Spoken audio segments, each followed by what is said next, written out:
என்னுடைய ஆக்ஷன் வந்து நான் ஒரு பக்கத்துக்கு எழுதுவேன். சும்மா ஒரு 2 பேர் சண்டை போட்டாங்க, சண்டையில் எண்டில் இவர் நல்லவர் வந்து ஹீரோ வந்து கெட்டவங்களாம் அடித்தாங்க அப்படின்னு எழுதிட்டா அவ்வளோதான் வரும். அது நம்ம எழுதும்போதே அது ஒரு 10 வரிக்கு அதில் ஒரு ட்ராமா நடக்கணும். என்ன நடந்துச்சு, அங்கேருந்து இவர் தங்கச்சியை கடத்த விட்டுட்டார், தங்கச்சியை வச்சுருந்தாங்க, தங்கச்சியை கொல்ல போனாங்க. அதில் ஒரே பொண்ணை மட்டும் கண்டுபிடிச்சிட்டாங்க. இந்த பொண்ணு மட்டும் ஒரு அன்னோன்னாக வந்திருக்குன்னு சொல்லி அவளை கழுத்தில் வச்சுட்டாங்க. இவ்வளோ எட்ஜுக்கு போனாங்க. இங்கே ஹீரோ டாகை வச்சு கண்டுபிடிச்சிட்டு இருக்க இடத்த ரீச் பண்ணிட்டாரு. பண்ணிகிட்டு இருக்கும்போது இவனுக்கு ஆல்மோஸ்ட் கழுத்தை அறுக்க போகும்போது அவர் பட்டுன்னு 2 பேர் செத்தாங்க. செத்து விழுந்தவனே டாகு குலைக்கிற சவுண்டு கேட்கும்.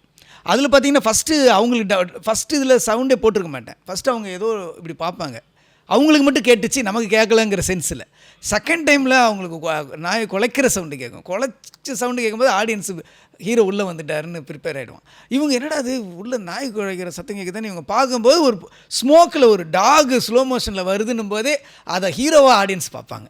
ஸோ அந்த டாகுக்கு ஒரு கிளாப்ஸ் பண்ணி முடிச்சிட்ட பிறகு எப்படி ஒரு டாக் வந்து நீ ஷாக் ஆகும்போதே 2 பேர் அடிபட்டு கீழே விழுவானுங்க.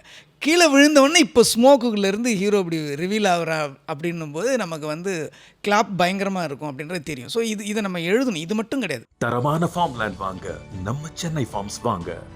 நம்ம சென்னை ஃபார்ம்ஸ், உறுதியான முதலீடு, உறுதியான நம்பிக்கை.